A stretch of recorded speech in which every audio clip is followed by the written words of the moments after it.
अंकिता मामले में पेचीदगियां बढ़ती जा रही है और उस पेचीदगी का सवाल जवाब शुरू हो चुका है और पुलिस प्रशासन पर सवाल भी उठने लग गए हैं। एसआईटी की बात पर भी गंभीरता दिखाई इसलिए नहीं दे रही है कि आज जो है, जो सबसे पहले मिसिंग मामले को उठाने वाले पत्रकार आशुतोष नेगी थे, उनको एसआईटी ने बुलाया था, तलब किया था, सवाल जवाब पूछे थे, पर उनसे जवाब पूछने की बजाय आशुतोष नेगी ने ही जो है एसआईटी से सवाल पूछ ले कि आप आखिर कर क्या रहे हैं। और सवाल सबसे पहले ये उठा कि अभिनव नाम का लड़का, जिसने सबसे पहले अंकिता को पुलकित द्वारा जब उसके मुंह को दबाया जा रहा था, तब वो सवाल पूछा कि उस मामले की क्या आपने जांच की है, क्या वो अभिनव है कहां जिसने सबसे पहले अंकिता को इस तरीके से पुलकित के साथ देखा था, तो वो कर क्या रहा था, क्या बोला उस अभिनव ने, वो भी एक सवाल उठ गया है।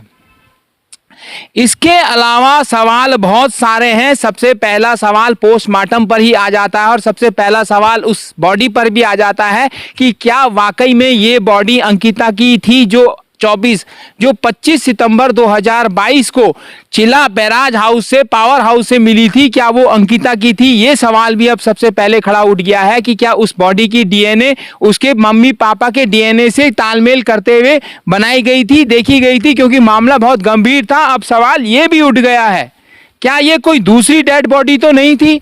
क्या कोई अंकिता कहीं और तो नहीं है, या कहीं और उसको कहीं दफनाया नहीं गया, कहीं उसे बेचा तो नहीं गया, कहीं सप्लाई तो नहीं कर दिया गया? ऐसे तमाम सवाल फिर से खड़े उठ रहे हैं और उन सवालों का जवाब एसआईटी के पास लग इसलिए नहीं रहा है क्योंकि एसआईटी कहीं ना कहीं सरकार के दबाव में है। और ऐसा ही पोस्टमार्टम का सवाल और ऐसा ही एम्स में जो महिला डॉक्टर नहीं थी, गायनोकोलॉजिस्ट नहीं थी, वो सवाल भी उठ रहा है। कई सवालों के जवाब हमने आशुतोष नेगी से पूछे। आप इस खबर को देखते रहिए और साथ में यह भी अंदाजा लगाइए कि पुलिस आखिर इस मामले में इतनी कमजोर क्यों हो गई है। और यह तो समझ आ ही रहा है कि अपने आदमी को बचाने के लिए भाजपा ने कहीं ना कहीं पुलिस को बहुत ज्यादा दबाव में भी रख लिया है। मैं कह रहा था कि जब मैंने याचिका दायर की हाईकोर्ट में, उसके बाद एसआईटी के जो इंस्पेक्टर यहाँ पे खोलिया, उनका परसों मुझे फ़ोन आया था कि आप अपने बयान दर्ज करने या आपके पास कोई साक्ष्य हो तो आप यहाँ पे आ जाइए लक्ष्मण झूला थाने में। तो मैं आज 11 बजे यहाँ पे आया था। तो मैंने इनको स्पष्ट बताया कि मेरे पास सवाल ज़्यादा हैं, साक्ष्य तो देखिए वो सब सोशल मीडिया में घूम रहे हैं। तमाम जो हमारे मीडिया के मित्र हैं, जिसमें आप भी शामिल हैं, चाहे पहाड़ टीवी वाले हैं, चाहे पर्वतजन वाले हैं, चाहे लोकार्पण वाले हैं, चाहे पोल खोल बहुड़ा जी हैं, तमाम चैनलों में ये चीज़ें चल रही हैं। यहाँ तक कि मेरठ से भी एक नितिन करके हैं, वो यहाँ पे आए और उनको भी एक मोबाइल वगैरह रिकवर हुआ था। तो साक्ष्य तो बेहिसाब पत्रकार खुद निकाल के दे रही है एसआईटी को। अब उसके बाद आप लोग जांच क्या कर रहे हैं, ये सवाल थे। तो मैंने उनको फिर एक किनारे से पूछना शुरू किया। मैंने उनसे सबसे बड़ी बात तो ये कही पहले कि भाई आप ये बताइए कि जब यहाँ पे 18 तारीख को जो अभिनव है, जो कर्मचारी था इस वनंतरा रिजॉर्ट का, उसका एक वीडियो साक्ष्य है जिसमें वो कह रहा है कि पुलकित 18 तारीख को शाम को अंकिता के कमरे में घुसा हुआ था और उस दौरान जो है उसका मुंह भींच रहा था। वो कुछ बोलना चाह रही थी तो मुंह भींच रहा था। फिर उसके बाद वो हेल्प हेल्प चिल्ला रही थी। तो मेरा सवाल सीधा ये था कि कोई भी जवान लड़की जब उसकी इज्जत पे हाथ डाला जाता है, देखो वो गरीब लड़की थी, पैसा तो था नहीं उसके पास इज्जत थी, तो कहीं ना कहीं उसकी इज्जत पे हाथ डालने का प्रयास हो रहा था, जिसका वो प्रतिरोध कर रही थी। और उसकी पुष्टि इस बात से हो जाती है कि उसकी जो एक लास्ट कॉल थी जो कर्मचारी को उसने कही, जिसमें वो रो रही थी कि मेरा बैग जो है ऊपर छोड़ दो, तो उसमें रो रही थी। इसका मतलब ये है, मैंने उनको ये बताया कि इस दिशा में आपने क्या इन्वेस्टिगेशन किया है। मेरा ये दावा है कि उस दौरान उस लड़की के साथ कुछ ना कुछ गलत हुआ है, या तो रेप हुआ है, या सेक्सुअल असॉल्ट हुआ है, या उसे मारा पीटा गया है, कुछ ना कुछ हुआ है। इस वजह से वो लड़की प्रतिरोध कर रही थी। तो पहला सवाल तो मेरा यही था। दूसरा सवाल ये था कि जब पीएम हुआ, सुप्रीम कोर्ट की निर्भया केस के बाद गाइडलाइन है कि जब भी इस तरह के मामले हों और पीएम हो, तो पीएम में जो है एक महिला डॉक्टर गायनोकोलॉजिस्ट जरूर हो। एम्स जैसे संस्थान ने जब पोस्टमार्टम किया तो गायनोकोलॉजिस्ट नहीं थी। ये सबसे बड़ा सवाल था। तीसरा ये था कि मैंने सुयाल जी को बोला कि जिस दिन 23 तारीख को रिजॉर्ट तोड़ा गया, जो पीछे आप दिखा रहे हैं इसको वनंतरा को, उस दिन में भी मैं यहाँ आया था। तो मैंने यहाँ से ही सुयाल जी को फ़ोन किया था कि सुयाल जी, इसको यहाँ पे बीजेपी कांग्रेस भी चल रहा था उस समय, आपस में झगड़ रहे थे लोग, एक दूसरे पर दोषारोपण कर रहे थे। तो मैंने उनको कहा कि इसे सीज कर दीजिए, लेकिन उन्होंने मुझे कहा कि ये जिम्मेदारी एसडीएम की है। तो ये मैंने आज आमने सामने उनसे बात की कि आपने उस दिन मुझे ये बोला, मैंने तो मेरी जो जिम्मेदारी थी मैंने उसी दिन वो जिम्मेदारी पूरी कर ली थी कि भाई इस रिजॉर्ट को सीज कर लीजिए आप। अगर ये मेरी बात उस दिन सुन ली जाती तो जो आज आप इस रिजॉर्ट की हालत देख रहे हो, जो इसको रात को रेणु बिष्ट यहाँ पे आई और उन्होंने अपनी बाकायदा निर्देशन में से जेसीबी से तोड़वाया, तो ये नहीं टूटता, इस पे आगजनी नहीं होती। और यहाँ पे कई इस तरह के आप देख रहे हैं, ये साक्ष्य हैं, ये जो जले हुए हैं यहाँ पे कपड़े, ये किस चीज़ के हैं? देखिए ये कपड़े और ये सारे जलना, ये क्या प्रमाणित कर रहा है, क्या इन्वेस्टिगेशन इसका हुआ है? और मैंने उनसे ये भी कहा कि पुलकित ने देखिए शुरू से ही केस को डाइवर्ट किया। पहले उसने गुमशुदगी की रिपोर्ट लिखाई, फिर उसने बोला कि मेरा झगड़ा हुआ अंकिता के साथ, अंकिता ने मेरा मोबाइल बैराज में फेंक दिया, मुझे गुस्सा आ गया, मैंने धक्का दे दिया। दूसरे दिन फिर वो बयान से पलट गया जब पुष्प ने ये बात कही कि भाई तुम्हारा मोबाइल तो रात भर बज रहा था। तो ये बात झूठी साबित हो गई कि मोबाइल वहाँ नहीं फेंका था। अब ये स्टोरी पे आ गए कि हमारा झगड़ा तो हुआ लेकिन मैंने मोबाइल उस समय नहीं फेंका, मोबाइल मैंने बाद में फेंका, तो वहाँ फिर वो झूठा साबित हुआ। अब ये पुलकित जो है इसे आत्महत्या का रंग दे रहा है कि अंकिता ने झगड़े के बाद आत्महत्या कर ली। अरे कोई लड़की आत्महत्या क्यों करेगी? या तो आप उसे ब्लैकमेल कर रहे हैं, कोई ऐसी चीज़ आपने, या तो उसका वीडियो बना रखा है, कुछ चीज़ कर रहा है, वो लड़की नहा रही है, कुछ कर रही है, उसका वीडियो बना के आप उसे ब्लैकमेल कर रहे हो। मैंने ये भी बताया कि ब्लैकमेल की भी पूरी संभावना है। जिस तरह से 18 तारीख को ये सारा घटनाक्रम हुआ, फिर वो मोटरसाइकिल में बैठ के, टू व्हीलर में बैठ के गई, तो इससे स्पष्ट है कि वो किसी मजबूरी में गई उनके साथ। आशुतोष भाई, आपने ये भी पूछा जो पहला गवाह है जिसने पुलकित को देखा है कि वो मुंह दबा रहा है अंकिता का, वो गवाह कहाँ है? वो उनको रखा है उन्होंने अपने उसमें बनाया? उन्होंने मुझे बताया कि जो आपके सारे प्रश्न हैं इसका ये है कि हमने कोर्ट में ये पेश कर दिए हैं गवाह, और इन्होंने वहाँ पे अपने बयान भी दर्ज कर लिए हैं। तो ये उन्होंने कहा है कि इनके बयान सारे हो गए हैं और कोर्ट में ये अपने बयान दे चुके हैं, ये उन्होंने कहा वहाँ पे। जो दूसरा गवाह है जिसको कह रही थी अंकिता की मेरा सामान ऊपर छोड़ दो, उसके भी दर्ज हो चुके हैं? इनके अनुसार बयान हमने सब दर्ज करवा दिए हैं। जो ये कह रहे हैं कि सीसीटीवी कैमरे की फुटेज इसको उन्होंने सार्वजनिक नहीं किया है, वहीं जो है डीएनए की रिपोर्ट को कह रहे हैं कि दुष्कर्म नहीं हुआ है, तो फुटेज को सार्वजनिक करने में क्या दिक्कत है जिसमें वो चारों दिखाई दे रहे हैं? आज तक वही संशय बना हुआ कि वो सही बात है या वो झूठी बात है। देखिए वो जो सीसीटीवी की फुटेज है उस बारे में तो बहुत ज़्यादा डिस्क्लोज नहीं किया उन्होंने जो भी इन्वेस्टिगेशन किया उसके बारे में डिस्क्लोज कुछ नहीं किया ज़्यादा। उन्होंने मुझसे पूछा कि आपके पास क्या चीज़ है, आपके क्या सवाल है, आप क्या साक्ष्य देना चाह रहे हो, तो मैंने सारी चीज़ों पे उनसे बात करी, जिसमें इस रिजॉर्ट को तोड़ना भी प्रश्न था, जिसमें एक वीआईपी का भी था, क्योंकि मेरी पुष्प से कल बहुत डिटेल में बात हुई और पुष्प ने मुझे एक नई जानकारी दी कि 16 तारीख को वो यहाँ पे था, पुष्प यहाँ पे था और 16 तारीख को इस रिजॉर्ट में करीब 15-16 लोग आए, जिसमें 6 बाउंसर थे, 6 फीट के लंबे थे, क्लीन शेव्ड थे। उनके पास सूटकेस जैसा था जिसमें जनरली आर्म्स एम्यूनिशन रखा जाता है, हथियार रखे जाते हैं या नोट रखे जाते हैं, इस तरह की, या ड्रग सप्लाई होती हैं, उस तरह के सूटकेस उनके पास थे और वो काली और नीली वर्दी में थे। उनके साथ एक व्यक्ति ऐसा था जो मूंछों वाला था, मीडियम हाइट का था, बहुत लंबा नहीं था, थोड़ी तोंद भी निकली हुई थी। वो कह रहा था कि वो व्यक्ति कहीं ना कहीं वीआईपी हो सकता है।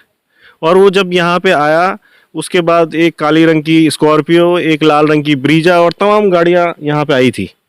और 16 तारीख के बाद 17 तारीख को भी वो लोग यहाँ पे थे और वो बार बार अंकिता के आसपास मंडरा रहे थे, मतलब उसको लोकेट कर रहे थे। तो कहीं ना कहीं जो वीआईपी की बात हो रही है तो ये संदेह व्यक्त किया जा रहा है, पुष्प के द्वारा भी किया जा रहा है, क्योंकि पुष्प यहीं था 16 तारीख को।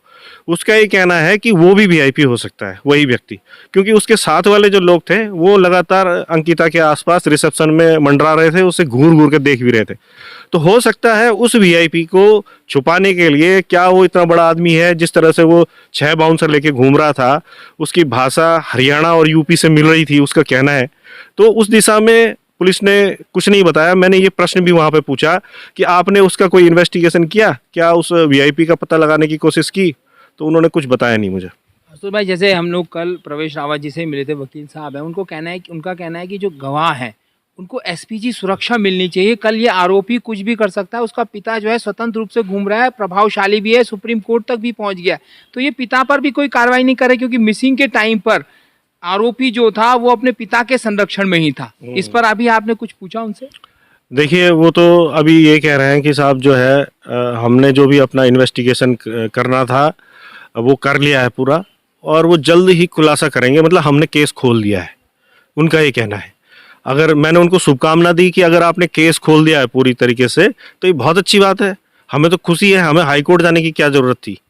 अगर 3 तारीख से पहले ये प्रेस करके सारा कुछ क्लियर कर देते हैं और लोग सेटिस्फाई हो जाते हैं कि सही प्रॉपर जांच हुई है और वीआईपी का सामने नाम आ जाता है, और जो हम रेप की बात कर रहे हैं, रेप की पुष्टि होती है। देखिए, कहीं ना कहीं रेप की संभावना पूरी है, जिसे इनका जो अभी इन्वेस्टिगेशन है वो नहीं बता रहा है। उस हिसाब से इन्होंने पोस्टमार्टम भी नहीं किया है, 2 फिंगर टेस्ट इन्होंने किया है नहीं किया है कुछ पता नहीं है। तो अब ये क्योंकि स्टेटस रिपोर्ट भी हाई कोर्ट में रखेंगे, तो जब स्टेटस रिपोर्ट इनकी आ जाएगी तो कई चीज़ें, डॉक्यूमेंट्री एविडेंस या जो भी इन्होंने किया है वो हमारे पास भी आएगा। तो फिर हम आगे फिर कोर्ट में अगर 3 तारीख तक ये इस चीज़ का खुलासा नहीं करते कि इन्होंने 1 महीने से ऊपर में क्या इन्वेस्टिगेशन किया है, तो फिर ये सवाल कोर्ट में भी उठेंगे। आशुतोष भाई, सबसे पहले आप ही ने इस मामले को पौड़ी जनपद मुख्यालय में खोला था, वहां पर आप अधिकारी से बात भी कर रहे हैं, एक महिला अधिकारी से बात कर रहे हैं, उसकी लापरवाही का अंदाजा उस वीडियो से भी दिखाई दे रहा है। तो आपको लगा इस क्रम में जो प्रशासन है, जिसकी महती भूमिका थी जांच को जारी रखने की, जांच को व्यवस्थित बनाने की, सच्चाई बताने की, लग रहा है आपको कि किया है उन्होंने ये प्रयास? देखिए, ईमानदार प्रयास की तो बहुत बड़ी कमी रही इसमें, और वो केवल मैं नहीं कह रहा हूँ, ये तो सारा उत्तराखंड कह रहा है, पूरा देश कह रहा है, दुनिया के लोग कह रहे हैं कि किस इस तरह से इन्वेस्टिगेशन करती है क्या उत्तराखंड पुलिस। जिस तरह से पीएम हुआ, जैसा मैंने बताया कि उसमें गायनी नहीं थी, जिस तरह से क्राइम सीन को नष्ट किया गया, ये तो बहुत बड़े अपराध हैं, ये अपराध है। क्राइम सीन को नष्ट करना एक बहुत बड़ा गंभीर अपराध है, और उन लोगों पर मुकदमा कायम होना चाहिए था। और यहाँ तो डीएम पहले कहते हैं कि साहब हमने नहीं तोड़ा रिजॉर्ट, और बाद में जब सरकार का दबाव बनता है तो वही डीएम साहब जो जोगदंडे साहब हैं वही कह देते हैं, अपने बयान से पलट जाते हैं। और मेरे ख्याल से वो वीडियो दोनों आपके पास भी होंगे, जो उन्होंने पहले कहा और बाद का। जब एक जनपद का डीएम अपने बयान से पलट जाता है तो ये साफ स्पष्ट हो रहा है कि इस मामले में लीपापोती चल रही है। लेकिन हमें हाईकोर्ट पे भरोसा है, और जिस तरह से जन भावनाएं हैं, सब लोग चाहते हैं कि इसमें न्याय होना चाहिए, क्योंकि अगर ऐसा चलता रहा तो फिर कल ये दूसरी बेटी के साथ होगा, फिर तीसरी के साथ होगा, ये चलता रहेगा। तो सबको न्याय चाहिए। और जब भी मुझे मौका मिलता है इस बारे में बोलने का, मैं धामी जी से भी मिला था, मैंने धामी जी को भी कहा कि धामी जी इस मामले में न्याय होना चाहिए, अगर न्याय नहीं होगा तो बहुत ज़्यादा जन आक्रोश है, तो उसका खामियाजा आपको भुगतना पड़ेगा। नेचुरली आप चीफ मिनिस्टर हैं और आपके कार्यकाल में इतना बड़ा अपराध हो गया आपके राज्य में, और उसकी जांच सही नहीं हुई, अपराधी दंडित नहीं हुए। भाई, इनकी सज़ा फांसी है, इससे नीचे सज़ा नहीं है इनकी। अगर उसमें लीपापोती करके और उसको हत्या को गैर इरादतन हत्या बनाया जाता है, आत्महत्या बनाया जाता है, तो इसे कोई स्वीकार नहीं करेगा। भाई, लड़की को जो मारा गया है, बोल्ड लड़की थी, उसने प्रतिरोध किया और उसे मार दिया, सीधी सी बात है, स्पष्ट बात है। तो ये अगर दबाया जाएगा तो देखिए फिर जनता अपने हिसाब से करेगी, कुछ ना कुछ तो करेगी। अब वो किस तरह से करेगी वो तो जनता को फैसला करना है, कि अगर कुछ गलत नतीजा आता है फाइंडिंग्स में और अपराधियों को दंड नहीं मिलता तो फिर तो जनता अपना फैसला करेगी, जो भी चाहेगी।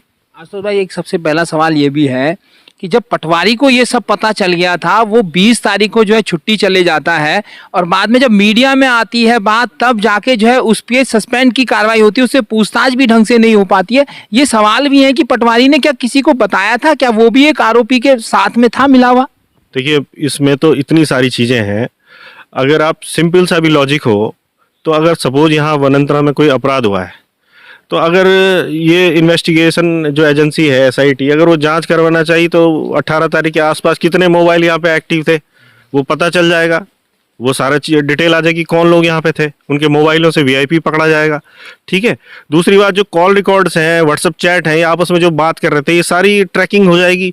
तो ये लोग किन से बात कर रहे थे, पटवारी की क्या भूमिका थी, रेणु बिस से कितनी बार बात हुई, या विनोद आर्य थे, उन्होंने लगातार झूठ बोला है, चीज़ों को छुपाया, उनके खिलाफ कोई मुकदमा कायम नहीं हुआ। अपराध को छुपाने में उनकी अहम भूमिका है, उसके बावजूद उन पर कोई मुकदमा कायम नहीं हुआ। तो देखिए, जो पुलिस का एसआईटी का इन्वेस्टिगेशन है वो सवालों के घेरे में तो है ही, और हमें भी कोई शौक नहीं था कि हम हाईकोर्ट चले गए। हाईकोर्ट जाने का कारण यही था कि भाई हम न्यायालय से पूछ रहे हैं कि माननीय न्यायालय आप इनसे सवाल पूछिए कि ये क्या क्या कर रहे हैं। और न्यायालय ने हमारी बात को समझते हुए, स्वीकार करते हुए इनको बुला दिया है वहाँ पे 3 तारीख को कि अपना स्टेटस रिपोर्ट दें, केस डायरी दी कि इन्होंने 1 महीने से अभी तक क्या किया है। तो अब न्यायपालिका पे विश्वास है, देखिए क्या होता है।